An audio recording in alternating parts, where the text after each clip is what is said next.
मैंने वीके शर्मा है दिल्ली में, जिनका खिलौना थिएटर ग्रुप है, जी जी, गाना बनाना है गाना। अवतार साहनी है हमारे सीनियर, उनसे म्यूजिक करवाया था हमने। जी तो गाना मैंने लिखा था गाना, और अवतार साहनी ने कंपोज किया था। वो गाना क्या था, बोले कि देखो यहाँ बर्फ पड़ी हुई है, तो फैमिली है, हमको एकदम ट्रांसफॉर्म वो ट्रांजिशन दिखाना है कि मौसम बदल गया, उसके ऊपर एक गाना लिखना है। तो मैंने कमाल का गाना लिखा, मुझे लगा बाप रे मैं तो बहुत अच्छा लिखता हूँ। क्या था वो, अभी भी याद है मुझे कि दिन बीता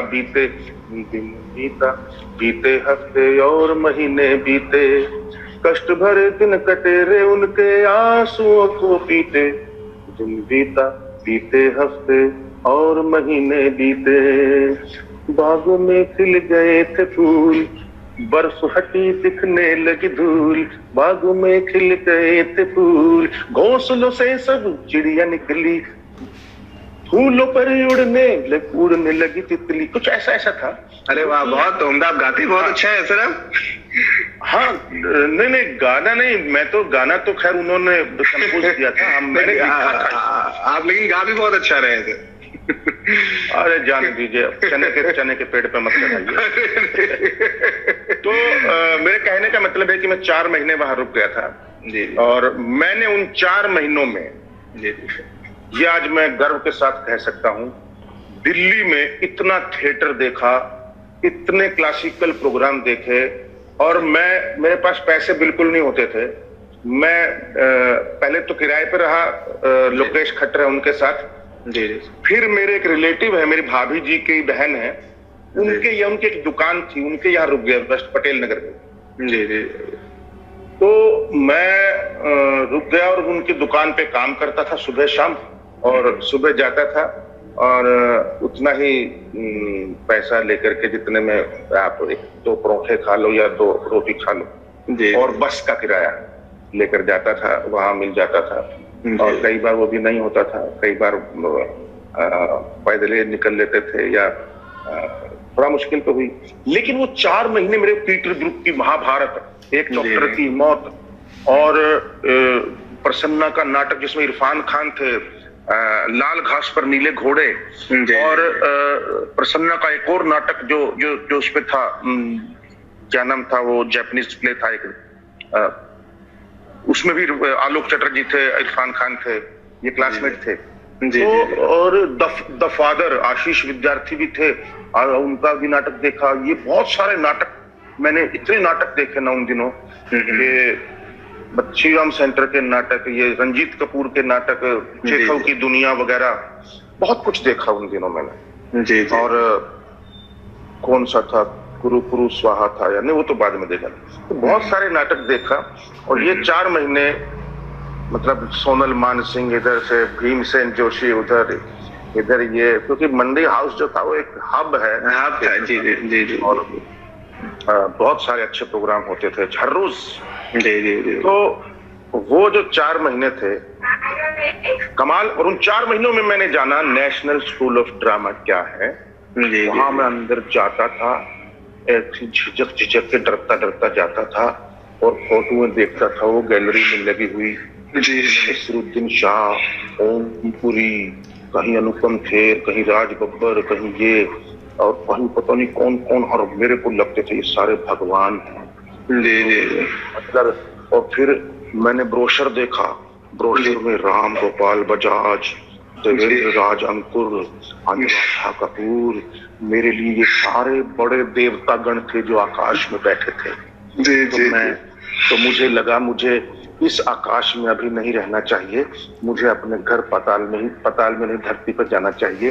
और मैं वापस हिसार चला गया, और फिर से वो काम शुरू कर दिया, फिर से मैं थिएटर करने लगा कि मैं अब एडमिशन लूंगा जी, तो मैंने 89, 90, 91 नहीं 88 में भी मैंने ट्राई किया था, 89 में भी ट्राई, 89, 90, 91 3 बार ट्राई किया, सॉरी 4 बार नहीं, मैं 4 बार बोला, 3 बार ट्राई किया, जिसमें से 1 साल 0 सेशन हो गया था जी। तो दूसरी बार जब ट्राई किया 90 में, जी मेरा हो गया था, एनएसडी में नहीं हुआ।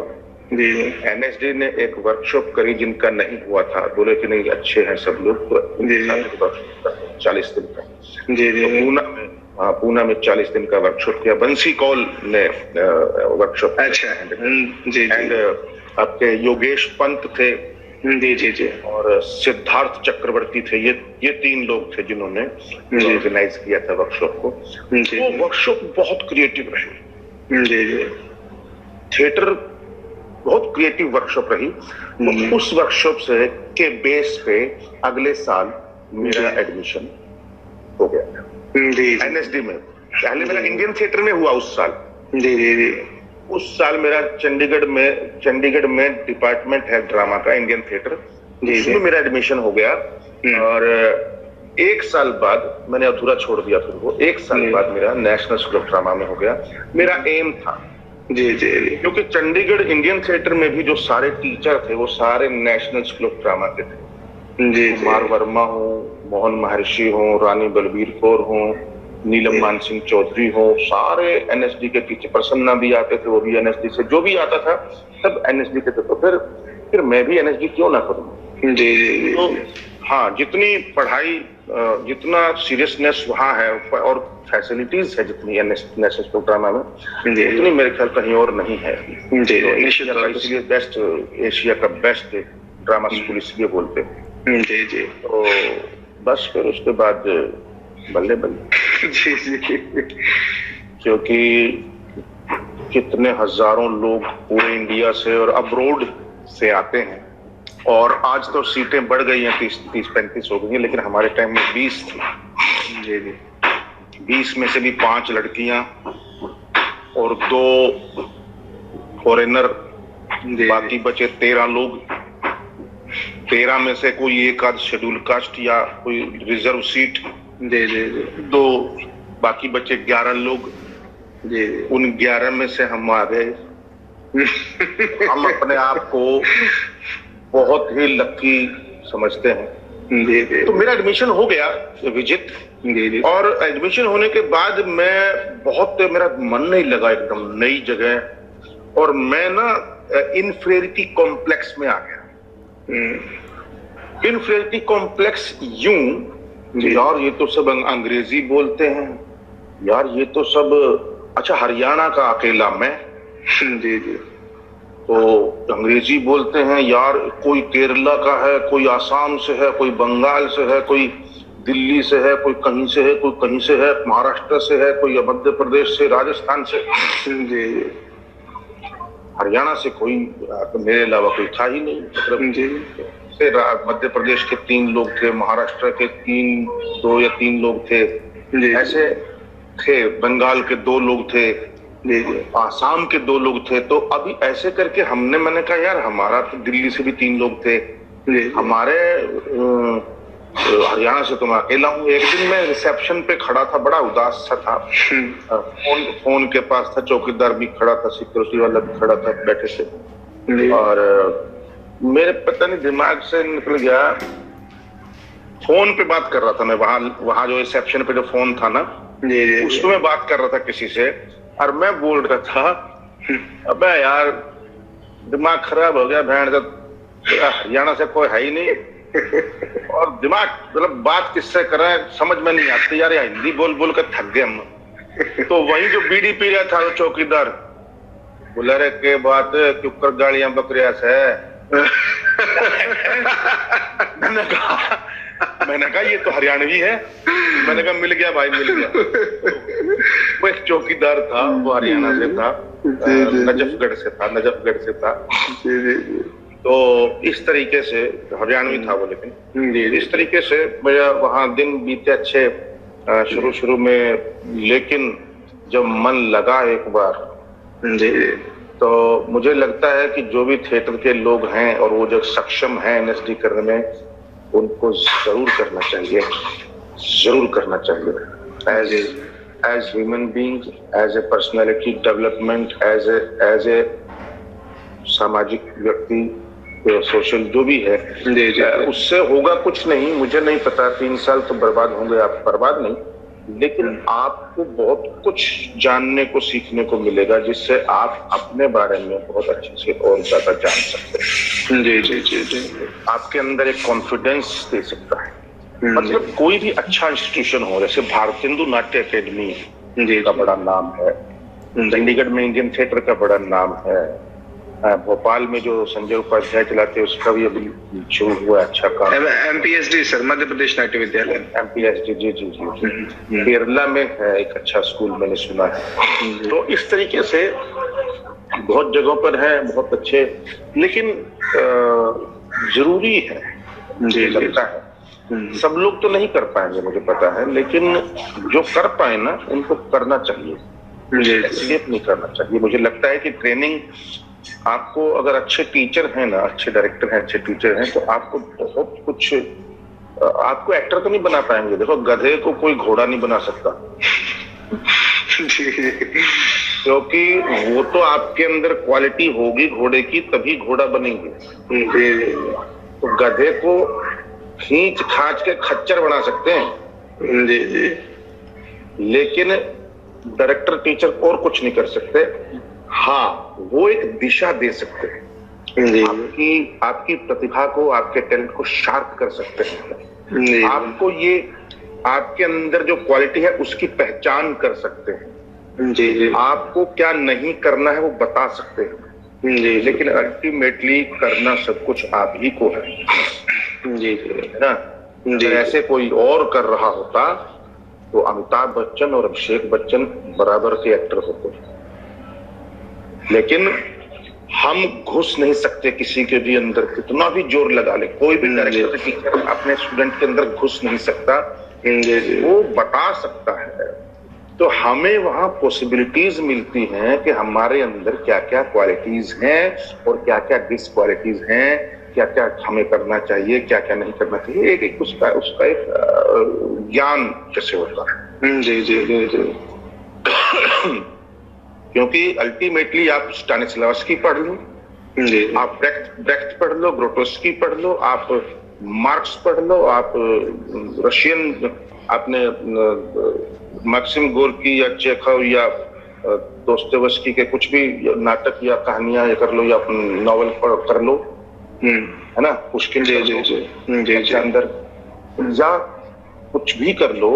अल्टीमेटली आखिर में ये सब ट्रेनिंग के हिस्से हैं आपके, इसको बढ़ाने के लिए, आपकी उस क्षमता को बढ़ाने के लिए, आपके माइंड एंड हार्ट, आपके माइंड, इमोशन और जो ये जो एक तारतम्य है समझ का, जो सोच का, दिमाग लगाने का, और एक अपने आप निकलने का, इसका तालमेल पूरा अगर यही निकल जाए तो हम चाकू ही मार देंगे सामने वाले को, क्योंकि ये मन कर रहा है मेरा, लेकिन ये बोलता है कि कितना करना है, कहाँ तक रुकना है। जी जी जी जी। तो ये इसीलिए हमारा माइंड एंड हार्ट का जो दिलो दिमाग का जो तारतम्य है, कोऑर्डिनेशन है, वो बहुत जरूरी है। तो कुछ भी कर ले, मैं ये कह रहा था, कुछ भी कर ले आप, कितना भी पढ़ लें, कितनी भी डिफरेंट विधाएं कर ले एक्टिंग की या किसी भी चीज की, लेकिन अल्टीमेटली आपको अपना एक तरीका, अपना एक way of preparing any role आपको खुद का बनाना ही पड़ेगा। जी जी जी। वो आप किसी से इंस्पायर हो सकते हैं, आप किसी से कुछ देख के आप ले सकते हैं, लेकिन आप किसी का तरीका अपना नहीं सकते। सर, राष्ट्रीय नाट्य विद्यालय में सर जो विविध प्रकार के नाटकों में आपने काम किया सर, प्रशिक्षण तो एक प्रक्रिया थी, उसके अलावा जो नाटकों में भी सर, वहां का वो कुछ अनुभव आप बता सके, किस तरह की विविधता थी वहां पे सर? वहां पर था एक सबसे पहले एक हमने विजय दान देथा की कहानी की फर्स्ट ईयर में, काठ का हंस, और इसमें 1 घंटे की नाटक था हमारा ये। और फर्स्ट ईयर में क्या करते हैं ना, हम कारपेंट्री, मास्क मेकिंग, मिट्टी के खिलौने, कील ठोकना, लाइटिंग करना, मास्क बनाना, मेकअप करना, हर चीज सीखते हैं फर्स्ट ईयर में। और सेकंड ईयर में एक स्पेशलाइजेशन होता है, एक्टिंग का अलग, डायरेक्शन का अलग। सीनिक डिजाइन या डिजाइन, थिएटर डिजाइन और एक तरफ एक्टिंग का, दो हिस्सों में second year third year specialisation हो जाता है। जी जी जी। तो एक नाटक था ये पहले, फिर सेकंड ईयर में हमारी शुरुआत होती है एक संस्कृत नाटक से, जिसमें हमने भास का लिखा हुआ स्वप्न वासव दत्ता नाटक किया था। जी। हाँ, मणिपुर से डायरेक्टर आए थे हमारे, स्नाखे आईबो तोम्बी। जी जी। तो फिर उसके बाद एमके रैना ने करवाया था हमें एक नाटक, जो रशियन राइटर है मैक्सिम गोर्की, उनका लिखा हुआ लोअर डेप्थ। जी। और फिर इस तरीके से और भी बीवी कारंथ ने क्योंकि हम 40 दिन के लिए कर्नाटक गए थे मैसूर, वहां पर हमने यक्षगान सीखा और यक्षगान को बेस बना के एक नाटक तैयार किया, चंद्रहास, एक फोक स्टोरी थी। जी जी। तो वो नाटक किया, वो भी बहुत कमाल के एक्सपीरियंस रहा, चंद्रहास। और इस तरीके से हमने तकरीबन पूरे साल में, मतलब एनएसडी की तरफ से 10 नाटक किए होंगे। जी। और बाकी नाटक जो किए हमने, जो स्टूडेंट प्रोडक्शंस या उस तरीके से किए, किंग लियर भी किया है। जी जी जी जी जी। और सबसे इंटरेस्टिंग, अनामिका हक्सर एक मैडम है, उन्होंने हमें अंग्रेजों के राज के ऊपर एक राज दर्पण करके एक नाटक करवाया, जो बहुत इंटरेस्टिंग था। उसमें हमारे पास स्क्रिप्ट नहीं थी, वो रिसर्च करके हमने एक्चुअल पेपर लेकर के, उस वक्त के टाइम की रिसर्च करके, तकरीबन 3 महीने लगा करके रिसर्च करके वो नाटक तैयार किया था। अरे वाह, बहुत बढ़िया हुआ था, बहुत बढ़िया हुआ था। जी जी जी। फिर अंकुर जी ने कहानियां करवाई थी, जिसमें मैंने भीष्म साहनी की कहानी लीला नंदलाल की मैंने की थी। जी, और इसके अलावा जो नाटक है, मेरे ख्याल से मुझे याद नहीं आ रहा और कौन सा था, तो लेकिन बढ़िया एक्सपीरियंस रहा बहुत। जी जी। तो राष्ट्रीय नाट्य विद्यालय से प्रशिक्षण समाप्त करने के बाद सर आप एनएसडी की रेपेट्री कंपनी में जुड़ गए सर 2 सालों के लिए? हाँ, 2 साल के लिए। हालांकि 6 साल के लिए गया था, लेकिन 2 साल में ही मैंने सोच लिया कि नहीं। जी जी जी। अब मैं, क्योंकि तब एक चेंज आया कि मुझे लगा मैं एक्टिंग कर सकता हूँ। जी जी जी जी। तो 500 लोगों के सामने क्यों, 500 करोड़ के सामने। तो ऐसे इसलिए बोल रहा हूँ कि पहले मुझे लगता था मैं चिल्ड्रन थिएटर करूंगा हरियाणा जाकर के स्कूलों में, लेकिन फिर लगा कि अगर एक्टिंग ही करनी है, उस वक्त लगा रेपेट्री में कि एक्टिंग ही करनी है, तो फिर तो मैं एक्टिंग नहीं कर पाऊंगा चिल्ड्रन थिएटर में। वहां तो as a teacher, as a director, as a workshop लूंगा इस तरीके से।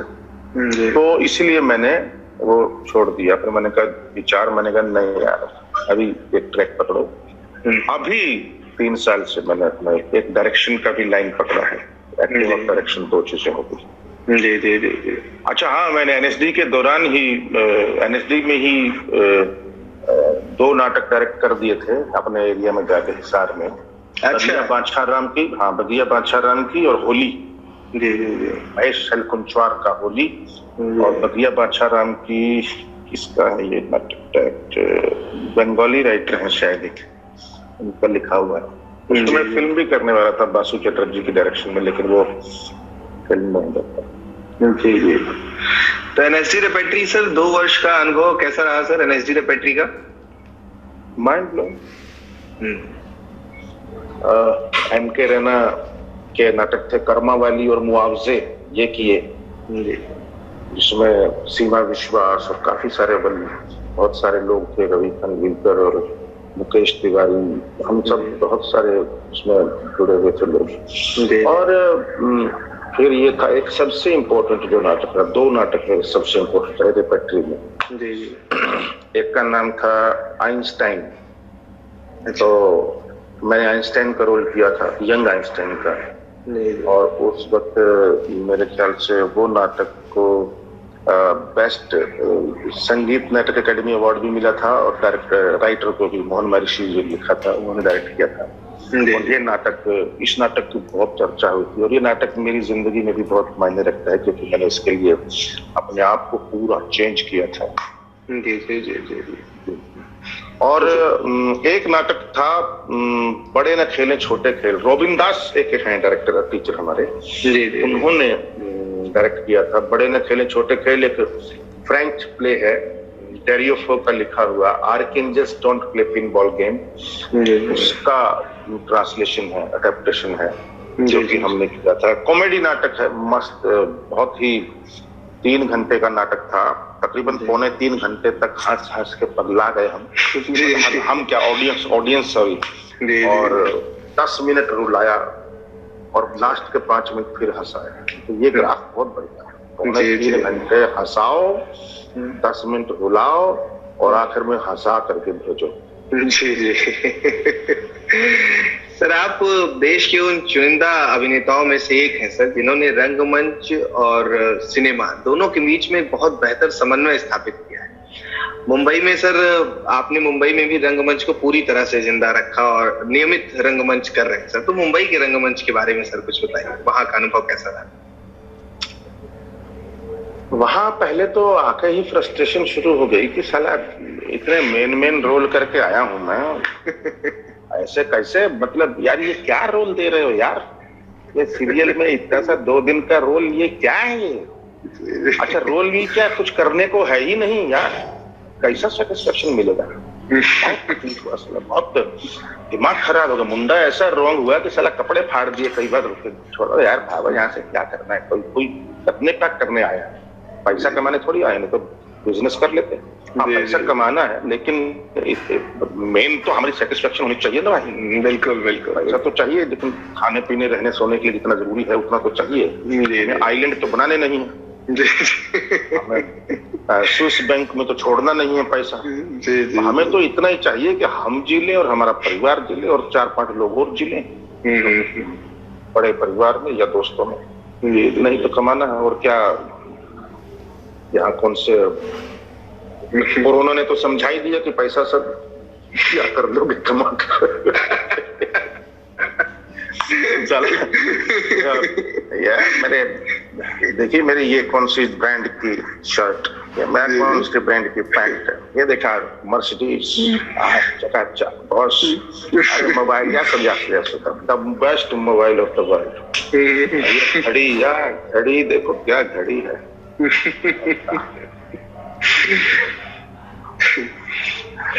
तो क्या है,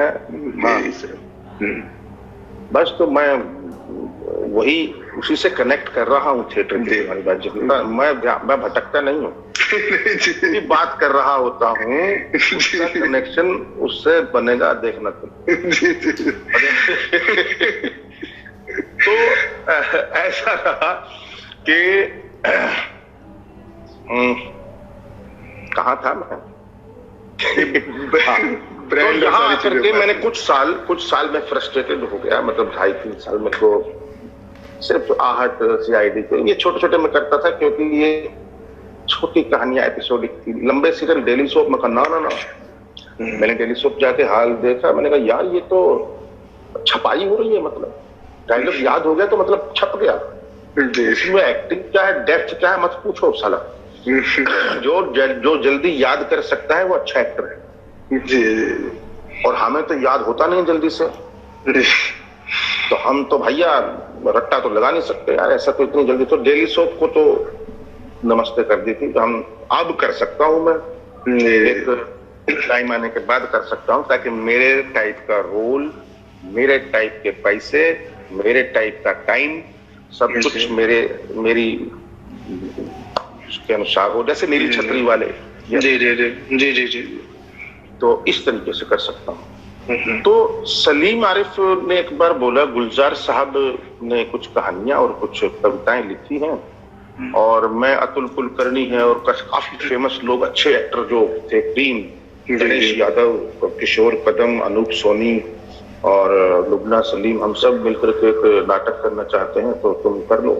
मैंने कहा यार मैं यहाँ नाटक करने नहीं आया,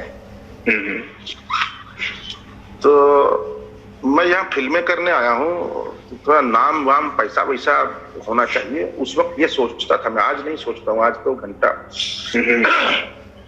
तो हुआ क्या कि मैंने वो ज्वाइन कर लिया, मैंने कहा चलो ठीक है, लेकिन मैं बहुत ज्यादा नहीं करूंगा। तो मेरे को एक कहानी रावी पार और 1-2 कविताएं मैंने चुन ली, मैं तो बस इतना ही काफी है, मतलब बहुत ज्यादा नहीं करना है। I want to be part of this team. और भाई साहब खराशे नाटक था, गुजरात दंगों पर बेस था वो नाटक और कहानियां, और उसने मेरी जिंदगी में बहुत बड़ा असर डाला। गुलजार साहब ने एक तो मेरे को गुलजार साहब जैसा दोस्त दिया। अरे आपके लखनऊ में भी आए थे उर्दू सम्मेलन में हम नाटक करने।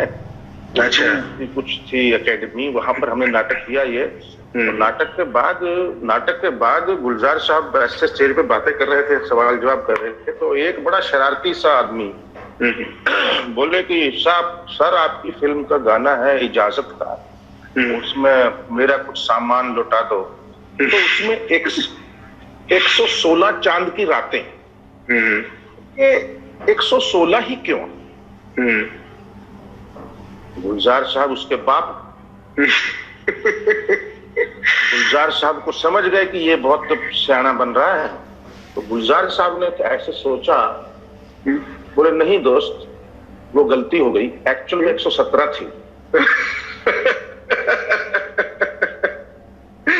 तो मेरे कहने का मतलब है कि गुलजार साहब जैसे दोस्त दिए हैं मुझे उस नाटक ने, और सलीम आरिफ जैसे दोस्त दिए हैं, लुबना जैसे दोस्त, जावेद सिद्दीकी जैसे परिवार के इन लोगों का, और किशोर कदम जैसी शख्सियत, गणेश यादव, अतुल कुलकर्णी, ये सब लोग वहां मिले मुझे, सब लोग। और मतलब मेरे लिए बहुत लकी रहा वो नाटक, अच्छा रहा। उसके बाद फिर मैं रुका नहीं। जी। उसके बाद फिर रजित कपूर का नाटक, फिर सलीम आरिफ का ही दूसरा नाटक लकीरें, फिर उसके बाद ये इनका मकरंद देशपांडे का नाटक करोड़ों में एक, फिर उसके बाद नाजरा बब्बर का नाटक बिजार बना बजी, और फिर उसके बाद मकरंद देशपांडे का ही दूसरा नाटक कविता भाग गई, फिर उसके बाद तुगलक जाके करके आए, तुगलक 4 करोड़ के बजट में दिल्ली में करके आए भानु भाटी डायरेक्शन। उसके बाद फिर राम जी बाली का करके आया मैं, कोई बात चले कॉमेडी नाटक जिसमें 2-3 ही कास्ट थी। तो उस तरीके से उसके बाद फिर मेरे को जो वो आनंद क्या होता है ना, शेर को जब खून मुंह लग जाए ना, तो फिर आलू बैंगन नहीं चाहिए। तो मेरे को जो है नाटकों का और थिएटर का वो चस्का ऐसा लग चुका दोबारा से। हालांकि मैं वहां तक जब आया था तो यहाँ तक भर के आया था थिएटर, तो मैंने सोचा था थोड़ा निकाल दूं, खाली हो जाऊं यार, बहुत हो गया। तो फिर नाटक की फिर लग गई ललक। अब जब से मैंने एक फिल्म डायरेक्ट करने की सोची थी और कर रहा हूँ और कर चुका हूँ, शूटिंग भी कर चुका हूँ, एडिटिंग भी हो चुकी है, ड्रीम प्रोजेक्ट है, तब मैंने थिएटर छोड़ा थोड़ा टाइम के लिए। सलीम आरिफ जी, गुलजार साहब, इनका बात आई कि भैया शो कर लेते, मैंने कहा नहीं सर अभी नहीं। मकरंद देशपांडे के 2-3 बार आ चुके, नहीं। नाजरा बब्बर के 2-3 बार ऑफर आ चुके, तो जल्दी अपने कहा नहीं, अब भी नहीं, कुछ नहीं। राम जी बाली का हो चुका, कहे आ जाओ भाई, नहीं, मैंने कहा नहीं। कई लोगों को आ जाए नया नाटक करते, मैंने कहा नहीं, पहले पुराने तो कर ले अच्छे से।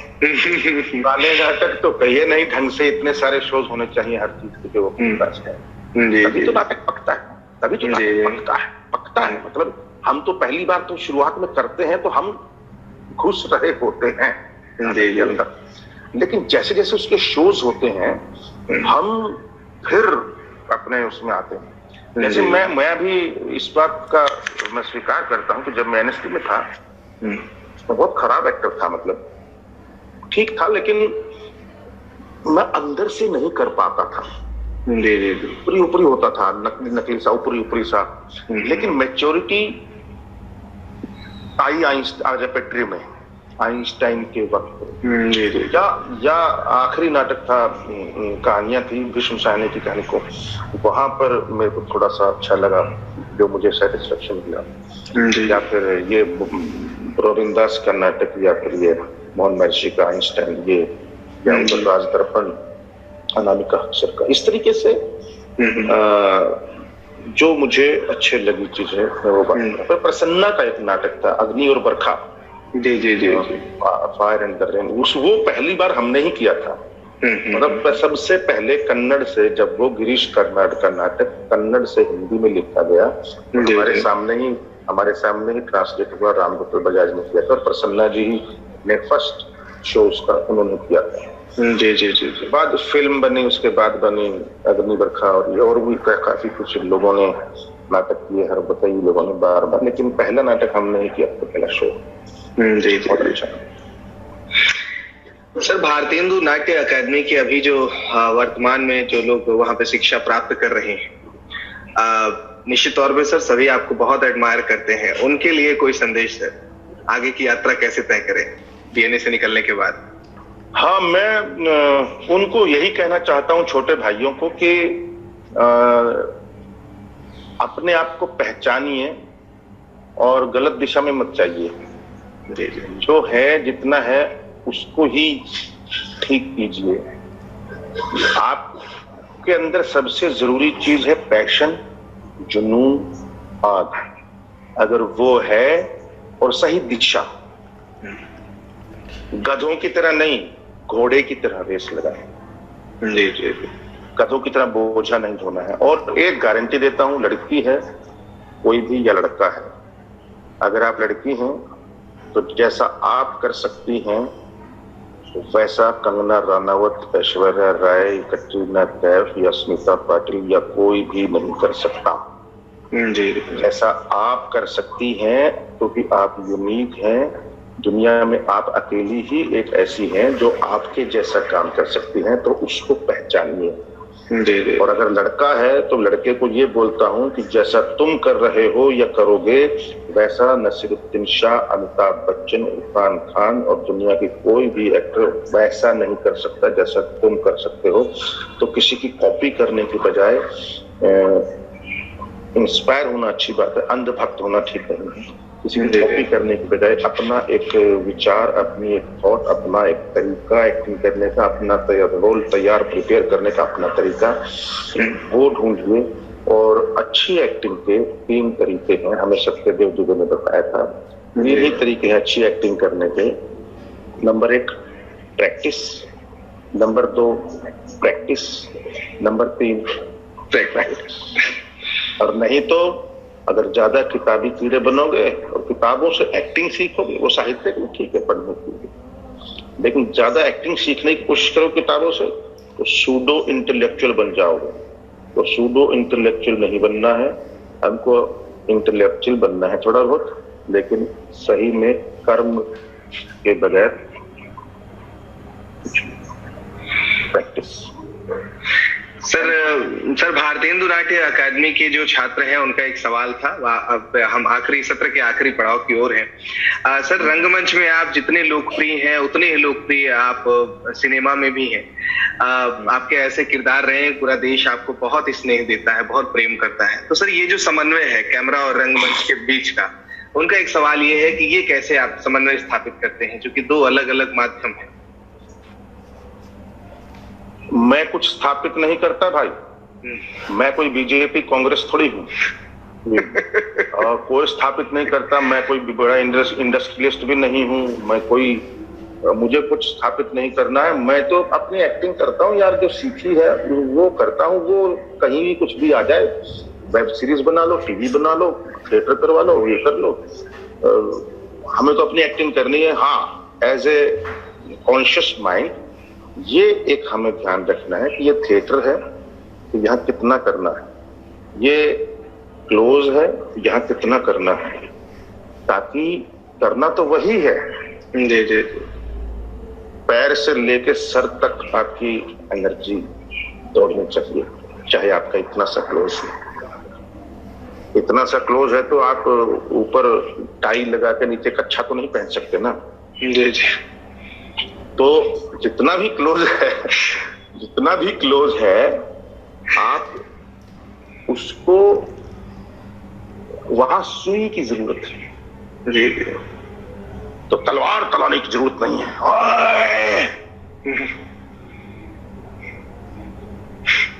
जहां सुई से काम चलता हो वहां तलवार मत चलाओ, क्योंकि जो गरजते हैं वो बरसते नहीं। जी जी जी। और साइलेंस जो है वो एक तूफान का आगाज होता है। जी। शांति है वो बहुत बड़े तूफान को जन्म देती है।